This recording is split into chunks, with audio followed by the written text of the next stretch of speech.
The autumn leaves were just beginning to turn golden when Grace Wang first caught Ryan Chen's attention. She was standing in line at the campus bookstore, her arms full of thick international business textbooks, looking every bit the serious student she was.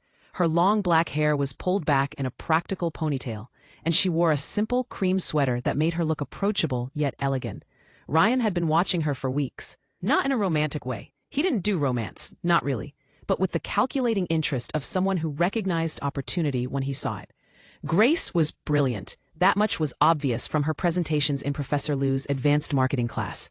She was also kind, the type who would loan notes to struggling classmates without expecting anything in return. Most importantly, she looked at him with obvious admiration whenever he spoke in class, her dark eyes lighting up with interest and something that might have been attraction. Perfect. As her books began to slip from her overloaded arms, Ryan stepped forward with practiced timing, catching them just before they hit the floor. Grace looked up at him with startled gratitude, and Ryan deployed his most charming smile. "Grace Wang, right? From Professor Liu's class?" His voice was warm, genuinely interested. "I've been wanting to talk to you about your presentation on consumer psychology. It was brilliant." The flush that spread across Grace's cheeks told him everything he needed to know. She was interested. More than interested. She was smitten. "I thank you," she stammered, clearly flustered by his proximity and attention. "That means a lot coming from you." Ryan's reputation preceded him everywhere on campus. Student council president, captain of the tennis team, son of one of the city's most successful real estate developers. He was handsome in that effortless way that made girls study his face when they thought he wasn't looking. Tall and lean with perfectly styled black hair and the kind of confident smile that opened doors. "Would you like to grab coffee sometime to discuss business strategies?" He let his fingers brush hers as he handed back her books. "I have a feeling we could learn a lot from each other." Grace's acceptance was immediate and breathless. "I'd love that."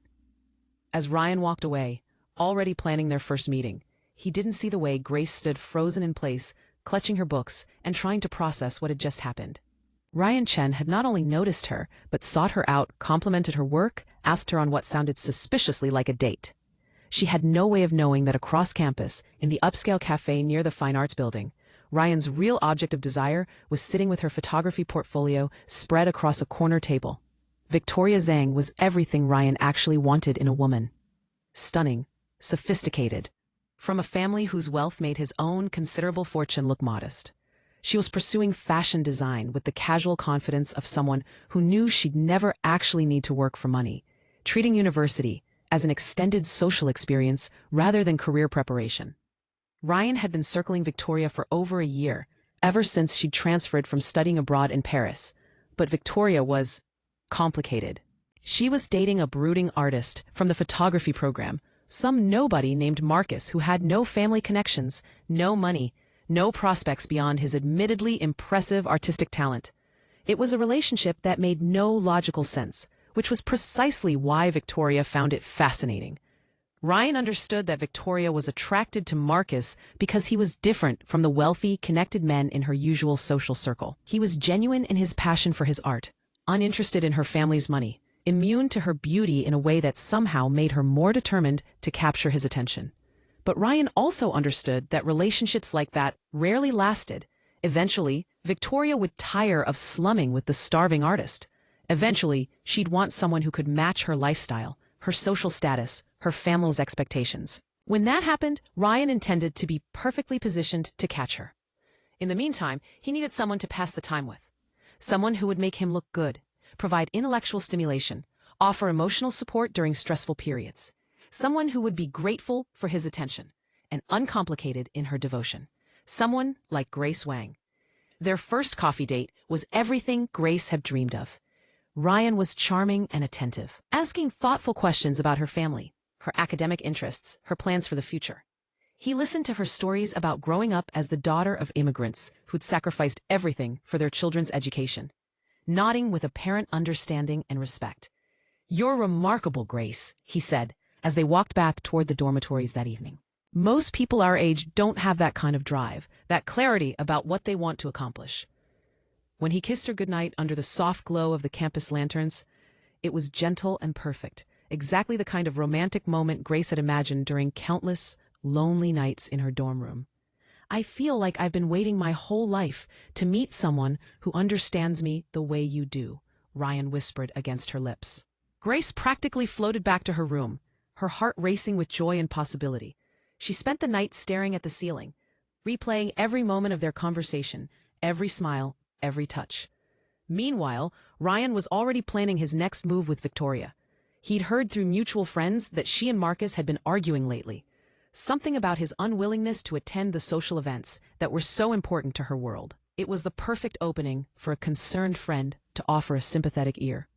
October brought a comfortable routine for Grace and Ryan. They had coffee together twice a week, studied in the library during their free periods, and Ryan would walk her to class whenever their schedules aligned.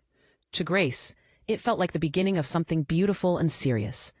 To Ryan, it was a pleasant diversion that also happened to boost his academic performance. Grace was an excellent study partner and seemed genuinely happy to help him understand complex business theories. But Grace began to notice inconsistencies in Ryan's behavior. Some days he would be incredibly attentive, holding her hand as they walked across campus, bringing her favorite chrysanthemum tea during late study sessions, telling her how much he valued their connection. Other days, he would barely acknowledge her when they passed in the hallway, too busy with what he claimed were pressing student council matters or family obligations. When Grace finally worked up the courage to ask about these fluctuations, Ryan's response was immediate and slightly reproachful. "Grace, I thought you understood how demanding my responsibilities are," he said, his tone suggesting disappointment in her failure to grasp something obvious. "Between student council, my family's expectations, and maintaining my grades for graduate school applications, I don't always have time for social interactions." The phrase social interactions stung. Was that all she was to him? "I don't mean to be clingy," Grace quickly assured him. "I just want to understand where I fit in your life."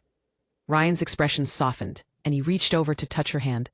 "You're important to me, Grace. More important than you know. But I need you to be patient while I navigate all these pressures. Can you do that for me?" Of course she could. Grace would do anything for him. What Grace didn't know was that Ryan's hot and cold behavior had nothing to do with his busy schedule and everything to do with Victoria's relationship status. When Victoria and Marcus were fighting, when she seemed unhappy or distant with her photographer boyfriend, Ryan was distracted and hopeful, mentally preparing for the moment when Victoria would finally realize what a mistake she was making. During these periods, Grace felt like she was trying to have a conversation with someone who was only half present, whose attention was constantly drifting to his phone or to scanning the campus for someone who was never her. But when Victoria and Marcus reconciled, when Ryan would see them walking hand in hand across the quad or sharing intimate meals in the upscale restaurants near campus, his focus would return to Grace with renewed intensity. Suddenly, he had time for long conversations, romantic walks, and the kind of attention that made Grace feel like the most important person in his world. The pattern would have been obvious to an outside observer, but Grace was too close to the situation, too invested in believing that Ryan's feelings for her were genuine and growing stronger. She attributed his inconsistencies to stress, to the natural ebb and flow of a developing relationship, to her own oversensitivity. The Mid-Autumn Festival celebration was when Grace first saw Victoria and Ryan together. Grace had been looking forward to the festival for weeks. Ryan had mentioned wanting her to meet his parents, who would be visiting for the traditional family celebration. She spent her limited budget on a beautiful kipao dress in deep blue silk, practiced conversational topics that would impress his sophisticated family, and allowed herself to imagine being welcomed into their world. The festival was magical. Hundreds of red lanterns strung across the campus courtyard, families sharing mooncakes and traditional songs, couples walking hand in hand under the full moon. Ryan looked devastatingly handsome in his navy suit, and when his parents arrived, they greeted Grace with polite warmth that felt promising. But halfway through the evening, Grace lost track of Ryan. She spent 20 minutes searching through crowds of celebrating families, increasingly anxious about monopolizing his parents' time without him there to facilitate conversation. She finally found him by the lotus pond, in deep conversation with a stunning woman in a red silk dress. Victoria Zhang was even more beautiful in person than she appeared in the social media photos that graced every popular student's Instagram feed. She moved with the unconscious grace of someone who'd never doubted her own worth, her laugh like silver bells in the evening air. Grace watched from behind a decorative pavilion as Ryan leaned closer to Victoria, his body language more intimate and animated than she'd ever seen it. Victoria touched his arm frequently as she spoke, her perfectly manicured fingers lingering on his sleeve, and Ryan seemed completely captivated by whatever story she was telling. When Ryan's parents approached the pair, they greeted Victoria like a beloved family friend. Mrs. Chen embraced her warmly, asking about her studies abroad and her family's business ventures. Mr. Chen took all as possible. Chen nodded approvingly as Victoria spoke about her plans for expanding into international fashion markets. Grace felt like an intruder watching a family reunion to which she hadn't been invited. Eventually, Ryan noticed her absence and came looking for her. By then, Grace was sitting alone on a stone bench, still in her carefully chosen dress, trying to process what she'd witnessed. "Grace, there you are," Ryan said, seeming genuinely confused by her subdued mood. "My parents were looking for you. They wanted to say goodbye before heading back to their hotel." When Grace asked about Victoria, Ryan's response was casual to the point of dismissiveness. "Victoria? Oh, she's just a family friend. Our parents have known each other for years. They do business together occasionally." I was being polite. He sat down beside Grace and cupped her face in his hands, his expression tender and sincere. "You're not jealous, are you? Grace, you're the only one I care about. You know that, right?" The touch of his hands, the warmth in his voice, the apparent sincerity of his words, it was enough to make Grace doubt her own perceptions. Maybe she had misinterpreted the intimacy she'd witnessed. Maybe her insecurity was making her see threats that didn't exist. "I'm sorry," she whispered. "I don't know why I got so worried." "You don't need to apologize," Ryan said, kissing her softly. "Your feelings matter to me. But Grace, I need you to trust me. Can you do that?" Of course she could trust him. She wanted nothing more than to trust him. As they walked back toward the dormitories, Grace's phone buzzed with a notification from Instagram. Without thinking, she glanced at the screen and saw a photo that made her stomach drop. It was a group shot from the festival, posted by one of Victoria's friends. In the background, clearly visible, were Ryan and Victoria by the lotus pond. His face was turned toward her with rapt attention. Her hand was on his arm, and even in the background of someone else's photo, their connection looked undeniably intimate. Grace quickly closed the app, but the image was burned into her memory. She spent the rest of the walk wondering if she should mention it to Ryan, but something held her back. Maybe it was fear of seeming paranoid. Maybe it was the hope that if she didn't acknowledge what she'd seen, it would somehow become less real. That night, she lay awake replaying the entire evening. Ryan's distraction when Victoria was around, the easy familiarity between Victoria and his parents, the way he'd seemed to come alive in her presence in a way that Grace had never quite managed to inspire. But she also remembered the gentleness in his voice when he'd reassured her, the sincerity in his eyes when he'd told her she was the only one he cared about. Ryan was under tremendous pressure from all sides: his family, his academic responsibilities, his social obligations. It made sense that he might seem distracted or overwhelmed sometimes. Grace decided to give him the benefit of the doubt. After all, he'd chosen to spend the evening with her, not Victoria. He'd introduced her to his parents, not Victoria. Whatever she thought she'd witnessed by the lotus pond was probably just friendly conversation between old family friends. She had no way of knowing that at that very moment, 3 blocks away in his off-campus apartment, Ryan was staring at his phone, debating whether to text Victoria. The conversation by the lotus pond had been the longest they'd spoken in months, and she'd seemed genuinely interested in his thoughts on international business expansion. But Victoria had also mentioned that things with Marcus were complicated right now, a phrase that could mean anything from a minor disagreement to an impending breakup. Ryan didn't want to seem too eager or too obvious in his interest. Better to wait, to let Victoria come to him when she was ready. In the meantime, Grace would be there, reliable and devoted, ready to provide whatever emotional support and intellectual companionship he needed while he waited for his real opportunity to arise. November brought the first real test of Grace's patience and Ryan's manipulation skills. The university's International Business Symposium was approaching, a prestigious event where advanced students could present research projects to panels of professors and industry professionals. It was the kind of opportunity that could significantly impact graduate school applications and career prospects. Ryan had suggested that he and Grace collaborate on a presentation about market expansion strategies in emerging economies. It seemed like a perfect partnership. Grace's meticulous research skills combined with Ryan's natural charisma and presentation abilities. They spent weeks preparing, meeting almost daily in the library, ordering takeout to fuel their late-night research sessions. Grace poured herself into the project with characteristic dedication, conducting interviews with international business professionals, analyzing case studies, developing innovative theoretical frameworks that impressed even Professor Liu. During these sessions, Ryan was at his most charming. He praised Grace's insights, called her brilliant, spoke enthusiastically about their academic partnership and what it might lead to in the future. He made her feel like an equal collaborator, like someone whose intelligence and hard work he genuinely respected and valued. "We make such a good team, Grace," he told her one evening as they organized their research notes. "I can't imagine doing this with anyone else. You bring out the best in my thinking." Grace glowed under his approval. This felt like the real Ryan, the one who saw and appreciated her true worth.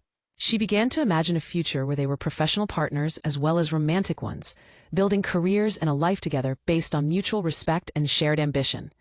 But the day of the symposium, everything changed. Grace arrived at the conference hall early, dressed in her best professional outfit, nervous but excited to present the work they created together. She was reviewing their notes one final time when she saw Victoria enter the room. Victoria looked stunning in a tailored blazer that probably cost more than Grace's entire wardrobe, her hair styled in elegant waves, moving through the room with the confidence of someone who belonged everywhere she went. She wasn't even part of the international business program, but apparently she'd heard about the symposium and wanted to support her dear friend Ryan. The moment Ryan saw Victoria, his entire demeanor shifted. He stood straighter. His voice became more animated, his gestures more expansive. During their presentation, Grace watched in growing dismay as Ryan directed most of his energy and eye contact toward Victoria in the front row, as if performing specifically for her approval rather than engaging with the actual panel of experts who would be evaluating their work. The presentation was successful, their research was solid, and Ryan's charismatic delivery impressed the audience. But Grace felt like a prop in someone else's performance, standing beside Ryan while he basked in Victoria's admiring smile. Afterward, while Grace was gathering their materials and fielding questions from interested professors, she overheard Victoria talking to Ryan. "You were absolutely brilliant up there," Victoria said, her voice warm with genuine admiration. "So articulate and confident. I learned so much from your insights on cultural adaptation in international markets." Ryan was practically glowing under her praise, his chest puffed with pride in a way that Grace had never quite managed to inspire. "Thank you, Victoria. That means everything coming from you." Grace stood there, invisible, while the person she thought she was building a future with accepted compliments for work they'd created together, as if it were his solo achievement. When they finally left the symposium, Ryan seemed surprised that Grace was quiet. "You did great today, Grace," he said, like offering her a consolation prize. "Victoria mentioned how well prepared our research was." Victoria had mentioned their research. Not Grace's contributions specifically, not her innovative theoretical framework or her painstaking data analysis, just their collective work filtered through Victoria's casual acknowledgement. That night, Grace lay in bed replaying every moment of the presentation, every interaction afterward, trying to understand what had gone wrong. The work had been genuinely collaborative. She'd contributed as much as Ryan, maybe more. But somehow, in the presence of Victoria's attention and approval, Grace had become a supporting player in her own academic achievement. She told herself she was being oversensitive, that Ryan's excitement about their success was natural, that she should be happy their presentation had gone well. But something fundamental had shifted in her understanding of their partnership, and she couldn't shake the feeling that she'd just seen a preview of their entire future dynamic. Meanwhile, Ryan was replaying Victoria's words of praise, analyzing every inflection for signs of deeper interest. She'd seemed genuinely impressed by his presentation, had lingered afterward to talk about international business trends, had even suggested they should have coffee sometime to discuss her family's expansion into European markets. It was the most encouraging interaction they'd had in months, and Ryan was determined not to waste the opportunity. But he also knew he needed to be careful. Victoria was still technically with Marcus. still playing the role of the bohemian artist's girlfriend. Ryan couldn't appear too eager or too available. Fortunately, Grace provided the perfect cover. As long as everyone believed he was romantically involved with someone else, his friendship with Victoria would seem innocent, unthreatening. He could build a deeper connection with her under the guise of professional networking and family friendship, waiting for the right moment to make his true intentions clear. Grace, meanwhile, was struggling with feelings she couldn't quite articulate. She'd worked harder on the symposium project than on anything else in her academic career, had felt genuinely proud of their collaboration and its success. But the experience had left her feeling diminished rather than accomplished, like her contributions only mattered insofar as they supported Ryan's moment in the spotlight. When she tried to talk to Ryan about the presentation, about her own thoughts on how it had gone and what they might do differently next time, his attention seemed to drift. He was checking his phone, looking around the library, clearly distracted by something more important than her post-project analysis. "The presentation went perfectly, Grace," he said dismissively. "I'm not sure what there is to discuss." But Grace knew the presentation had gone perfectly for Ryan. For her, it had been a revelation about the true nature of their partnership, and not a particularly pleasant one. December brought the winter formal, and with it, Grace's last real hope that Ryan might genuinely care for her the way she cared for him. Ryan had asked her to be his date 6 weeks in advance, making a production of the invitation that felt romantic and significant. "Grace, will you do me the honor of being the most beautiful woman at the winter formal?"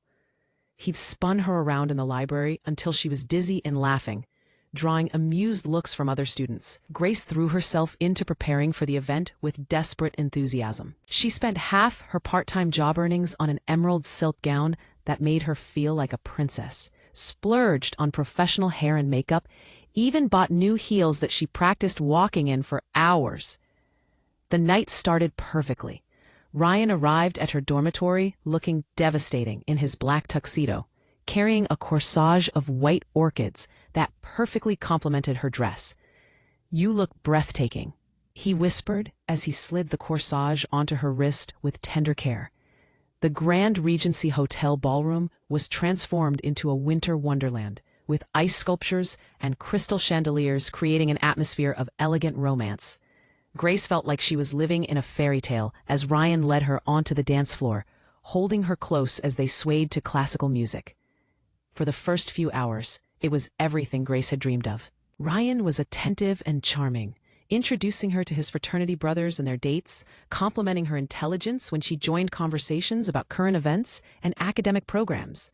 Other couples kept commenting on how elegant they looked together, how obviously happy they seemed. Grace allowed herself to believe that this was their real debut as a couple, their fairy tale moment where everyone would see how perfect they were together. But then Victoria arrived. She made an entrance that stopped conversations across the ballroom. Her red gown was clearly designer, probably costing more than Grace's entire semester budget, and she moved through the room like someone accustomed to being the center of attention wherever she went. The shift in Ryan was immediate and undeniable. His attention turned toward Victoria like a flower following the sun, his awareness of Grace's presence fading to background noise. He was still polite, still danced with Grace, still played the part of the attentive date. But Grace could feel the change in his energy, the way his focus kept drifting across the room to wherever Victoria happened to be. During dinner, Victoria ended up at their table, apparently a last-minute seating change when her original date had canceled. She regaled the group with stories of her semester abroad, her internship at a prestigious fashion house, her family's business ventures across Europe and Asia. Ryan hung on her every word, asking thoughtful follow-up questions about her experiences, laughing at her sophisticated humor with genuine delight. Meanwhile, when other people asked Grace about her international business studies or her summer internship plans, Ryan contributed nothing to the conversations, his attention clearly elsewhere. The final humiliation came during the last dance of the evening. Grace and Ryan were swaying together to a beautiful ballad when Victoria approached them. "Ryan, darling, would you mind if I borrowed him for one dance?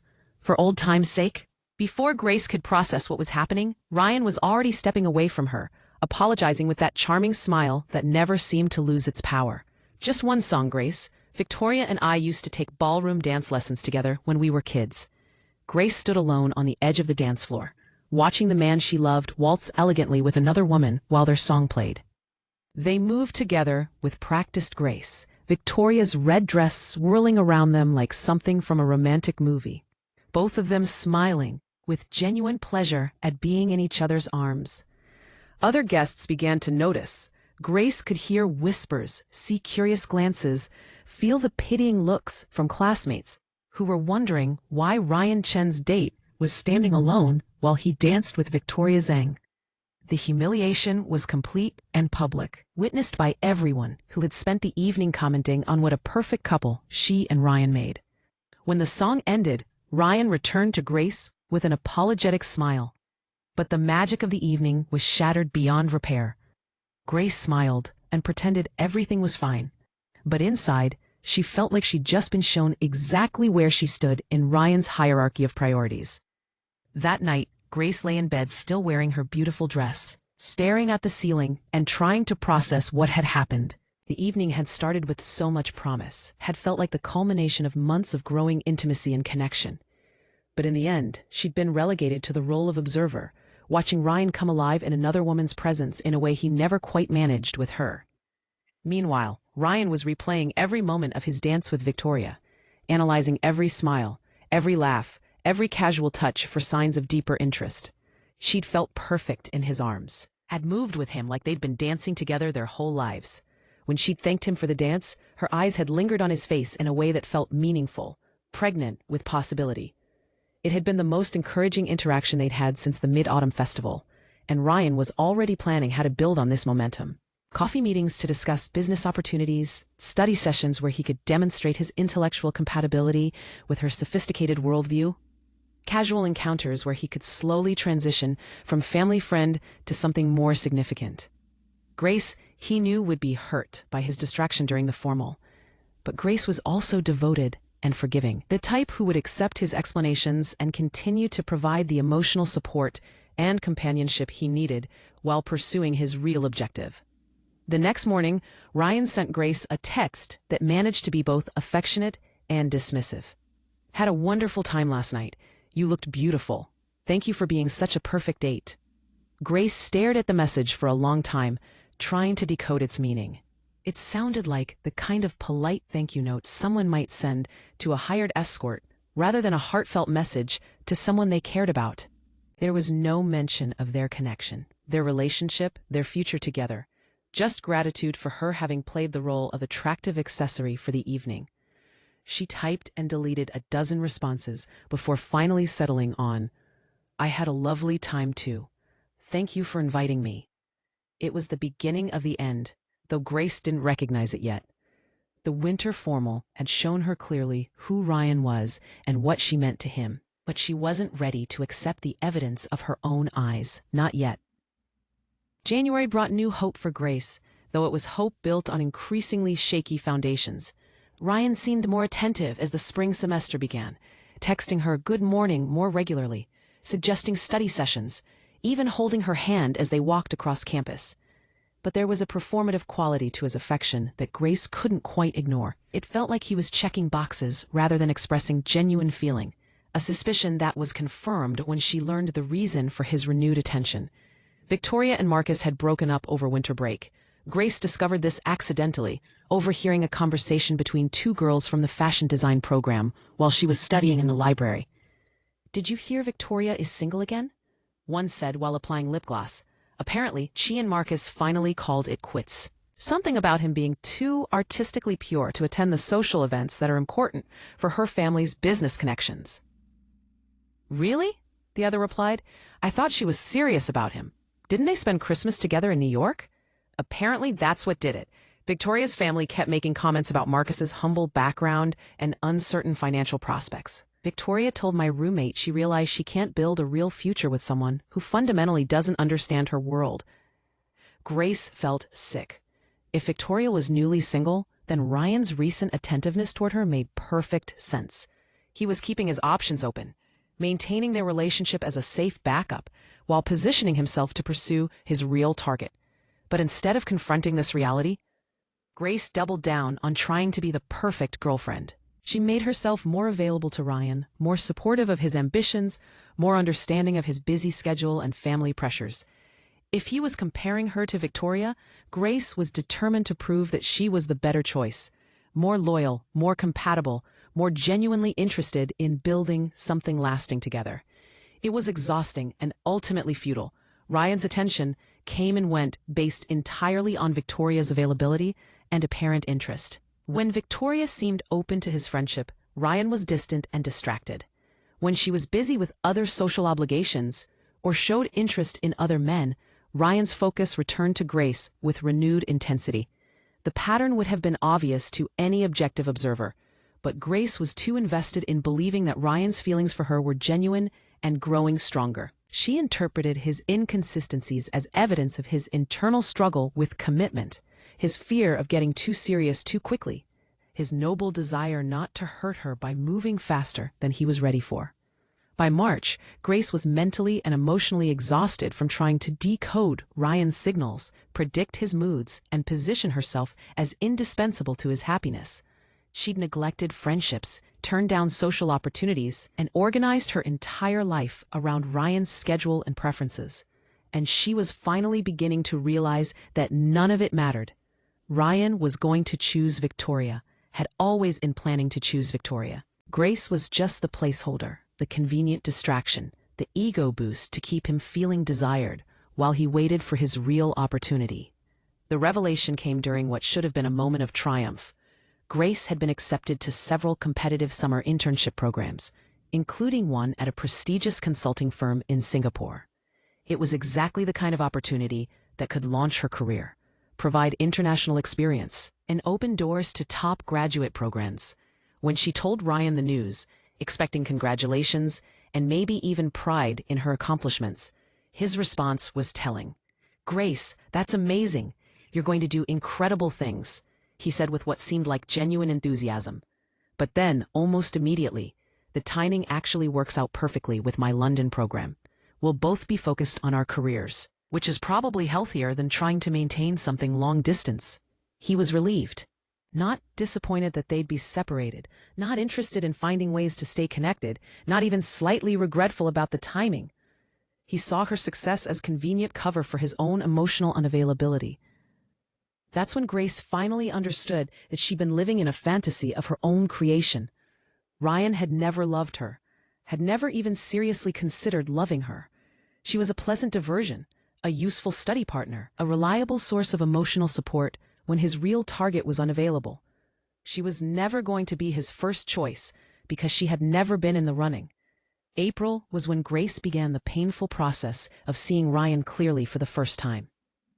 With the emotional distance created by her impending departure for Singapore, she started noticing things about his character that she'd previously overlooked or excused. Ryan was charming and attentive to people who could benefit him. Professors, wealthy classmates, student organization leaders, anyone with family connections that might prove useful. But he was dismissive and sometimes outright rude to people he considered beneath his notice. Grace watched him ignore the cleaning staff who worked in their dormitory, never acknowledging their greetings or thanking them for their work. She saw him berate work-study students in the dining hall when service was slow, as if their time was less valuable than his. She noticed how he talked over classmates from less prestigious families, dismissing their ideas without consideration. Grace began to recognize the pattern in their group projects and study sessions. Ryan had a talent for appropriating other people's ideas, rephrasing their insights in more confident language, and positioning himself as the intellectual leader of any collaborative effort. Subtitle: Their international business presentation had been the most obvious example, but it wasn't the only one. Grace realized that Ryan had built much of his academic reputation on the foundation of other students' hard work, taking credit for research and analysis while contributing mainly charisma and presentation skills. Sub-parentheses. The most egregious example involved Sophie Chen, a brilliant but quiet student from a middle-class family who worked 2 part-time jobs to pay for school. During their advanced marketing class, Sophie had developed an innovative framework for analyzing consumer behavior in emerging markets, exactly the kind of original thinking that impressed professors and looked good on graduate school applications. Ryan had been part of Sophie's study group that semester, had listened to her present her ideas in their informal sessions, had asked thoughtful questions that helped Sophie refine her theoretical approach. But when it came time for individual presentations to Professor Liu, Ryan's presentation bore a striking resemblance to Sophie's framework, presented with the kind of confident authority that made it seem like his original insight. Sophie, being naturally reserved and non-confrontational, hadn't challenged him publicly. But Grace could see the hurt and frustration in her eyes as she watched Ryan receive praise for work that was fundamentally hers. Grace began to understand that Ryan's entire persona was built on appropriation, taking ideas, taking credit, taking emotional support, taking whatever he needed from whoever was willing to give it, all while positioning himself as the generous one for accepting their offerings. It was a revelation that extended far beyond their romantic relationship. Ryan wasn't just a manipulative boyfriend. He was a fundamentally selfish person who viewed other people primarily as resources to be exploited for his own advancement. By the time May arrived, Grace had emotionally detached from Ryan completely. She still went through the motions of their relationship, still responded to his texts, and attended his social events, but she was observing him now rather than loving him, studying his behavior like a case study in narcissistic manipulation. Ryan, meanwhile, was escalating his pursuit of Victoria. With graduation approaching and his London School of Economics program set to begin in the fall, he was running out of time to make his move. Victoria had been single for months now, had seemed increasingly receptive to his attention, had even suggested they should stay in touch while he was abroad. It was finally time for Ryan to transition from family friend to romantic prospect, to position himself as the sophisticated, ambitious partner who could match Victoria's lifestyle and social status. There was just one problem: Grace. Not Grace as a person. Ryan had never been particularly concerned about her feelings or well-being, but Grace as a complication, a public association that might make him seem unavailable or inappropriate for Victoria to consider seriously. Ryan needed to end their relationship, but he needed to do it in a way that didn't make him look like the villain. Ideally, Grace would be the one to initiate the breakup, or they would have a mutual realization that they'd grown apart, or some other face-saving narrative that preserved his reputation as a good guy who simply hadn't found the right person yet. The winter formal disaster hadn't been enough to drive Grace away. His emotional unavailability hadn't been sufficient to make her lose interest. Even his obvious attraction to other women hadn't succeeded in making Grace give up on their relationship. Ryan was going to have to be more direct, more deliberately cruel. He was going to have to hurt Grace badly enough that she would finally walk away, freeing him to pursue Victoria without the messy complication of an existing relationship. He just needed to find the right moment, the perfect opportunity to deliver a blow that would end things definitively, while still allowing him to maintain plausible deniability about his intentions. Ryan's opportunity came during graduation week at the farewell party for their international business program. It was held at an upscale restaurant downtown with students, professors, and families celebrating the end of their university years together.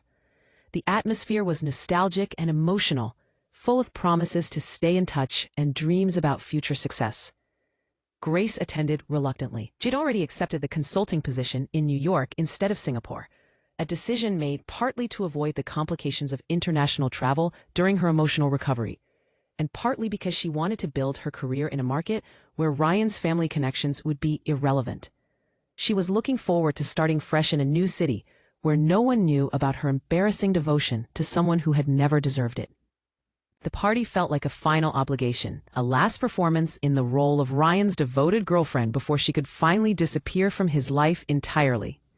Grace was actually enjoying herself for once, talking with classmates she'd barely gotten to know while obsessing over Ryan, making genuine connections with people who seemed to appreciate her insights and humor. Professor Liu pulled her aside to discuss potential research opportunities that might complement her consulting work, and several classmates asked for her contact information to maintain professional networks. For the first time in months, Grace felt like herself, intelligent, accomplished, valued for her own merits rather than her relationship to Ryan Chen. That's when Ryan found her. He approached her on the restaurant's outdoor terrace. Away from the party noise and crowds, the setting was beautiful. Soft string lights, the scent of spring flowers, the sound of laughter drifting from inside. Under other circumstances, it might have been romantic. "Grace, can we talk?" His voice was serious, almost urgent. Grace agreed, curious about what he might have to say on their last night as university students. She'd been expecting some kind of closure conversation, maybe an acknowledgement that they'd grown apart, a friendly wish for success in their respective futures. What she got instead was Ryan's most sophisticated manipulation yet. "I've been thinking a lot about us lately," he began, moving closer to her in that way that used to make her heart race. "About what we've meant to each other, what we could mean in the future." Ryan took her hands and looked into her eyes with that intense sincerity that had captivated her so many times before. "Grace, I think I've been scared. Scared of how much you mean to me. Scared of letting myself need someone the way I need you." It was everything Grace had wanted to hear for 10 months. The acknowledgement of his fear, the recognition of her worth, the admission that his emotional distance had been self-protection rather than lack of feeling. "But watching you succeed this year, seeing how brilliant and independent you are, it's made me realize what an idiot I've been," Ryan continued, his voice thick with apparent emotion.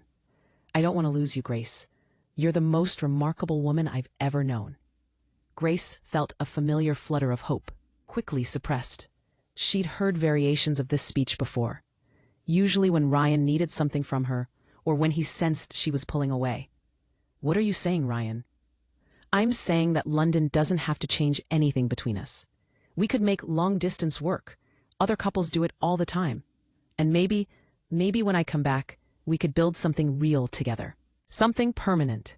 Period." The timing was perfect, the setting was romantic, and Ryan was saying all the right words with complete conviction. 6 months earlier, Grace would have melted completely, would have thrown her arms around him and promised to wait forever. But it was May, and Grace had spent months learning to see clearly. "That's a beautiful offer, Ryan," she said carefully, "but I have to ask, what's changed? What's different now that wasn't different 3 months ago when you told me you needed to focus entirely on your future?"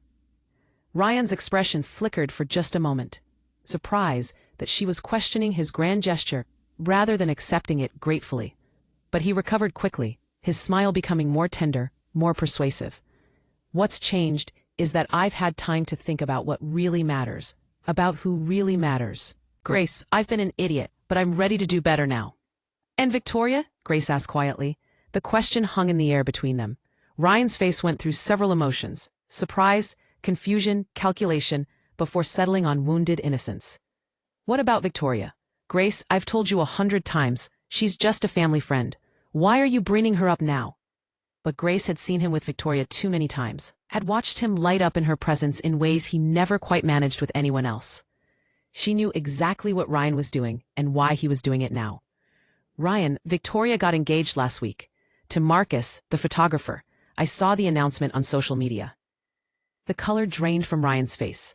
For a moment, his careful mask slipped completely, revealing raw shock and devastation. Victoria was supposed to be his endgame, his perfect prize for years of patient maneuvering. The idea that she'd chosen the starving artist over someone like him, someone with money and connections and obvious potential, was incomprehensible. But more than that, Victoria's engagement meant that Ryan's entire strategic plan had been built on a fundamental misunderstanding. Victoria had never been waiting for him to make his move. She'd never seen him as a romantic possibility at all. To her, he was exactly what he'd claimed to Grace: a family friend, someone familiar and safe, but ultimately forgettable. Grace watched Ryan process this information, saw the moment when he realized his grand gesture had been perfectly timed for exactly the wrong reasons. He wasn't declaring his love for her out of genuine feeling. He was scrambling for a backup plan now that his primary target was permanently off the market. "I see," Grace said softly. "So, you heard about Victoria's engagement? And suddenly, you're ready to commit to me." What a remarkable coincidence. Ryan tried to recover, to spin the situation back in his favor. "Grace, that's not...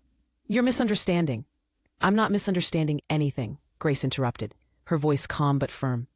"I'm seeing clearly for the first time in 10 months. She took a step back, creating physical distance between them. "Ryan, you never loved me. You probably never even seriously considered loving me. I was just convenient. Someone to provide emotional support and intellectual stimulation while you waited for your real opportunity. That's not true. It is true. And honestly, I'm grateful that I finally understand that, because it means I can stop wasting my time trying to be good enough for someone who was never going to choose me anyway. Ryan's expression hardened. The charm and vulnerability disappeared, replaced by the cold calculation that was his true face. You're making a huge mistake, Grace. I'm offering you everything you've wanted from me. You're offering me what you think I wanted 10 months ago, Grace corrected. But I've grown since then. I've learned to value myself more than I value being chosen by someone who never really chose me. She looked at him, really looked at him, and felt nothing but pity. I hope you find what you're looking for, Ryan. I hope you learn to be happy with yourself, instead of constantly chasing after people who don't want you back. With that, Grace walked back into the party, leaving Ryan standing alone on the terrace, for the first time in his carefully orchestrated life. The next morning, Grace woke up feeling lighter than she had in months. The conversation with Ryan had been painful but liberating. Finally, she'd said all the things she'd been thinking but hadn't had the courage to voice. She spent graduation day surrounded by genuine friends, celebrating her academic achievements and her exciting job offer in New York. When she saw Ryan across the ceremony, he looked smaller somehow, diminished by the loss of his carefully constructed image. But Grace's story with Ryan wasn't quite over. There was still the matter of justice for people like Sophie, who'd been exploited by Ryan's pattern of taking credit for other people's work. During the reception after graduation, Grace approached Professor Liu privately. She'd been debating this conversation for weeks, weighing her desire to expose Ryan's academic dishonesty against her reluctance to seem vindictive or petty. In the end, her sense of justice won out. Professor Liu, I wanted to discuss something important with you about Ryan Chen's recommendation letters for graduate programs. Professor Liu looked interested but cautious. What kind of concerns, Grace? Grace took a deep breath. I've observed a pattern over the past year of Ryan taking credit for other students' ideas and research. The most egregious example was Sophie Chen's framework for consumer behavior analysis, which Ryan essentially presented as his own work in class. She provided specific details, dates, and examples of Ryan's appropriation of other students' intellectual contributions. Professor Liu listened with growing concern, asking clarifying questions and taking notes. These are serious allegations, Grace. Why are you bringing this to me now? Because Ryan's academic reputation is partly built on work he didn't do, and that's not fair to the students whose ideas he's stolen. Sophie deserves recognition for her contributions. So do the others. Professor Liu nodded thoughtfully. I'll need to review this more carefully, but thank you for bringing it to my attention.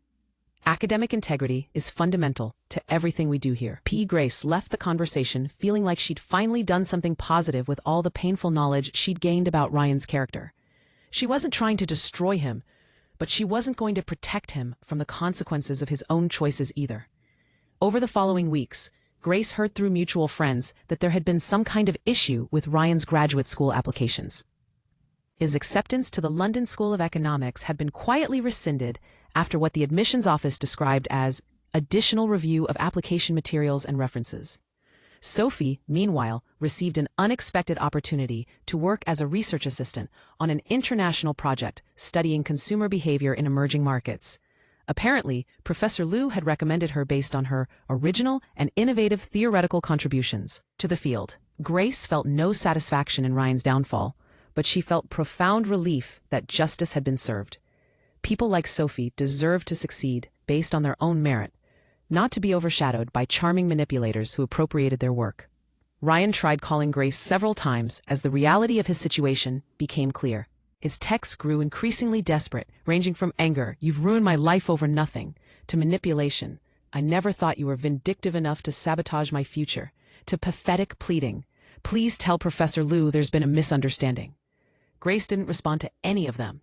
She'd said everything she needed to say on the restaurant terrace, and Ryan's reaction only confirmed how right she'd been about his character.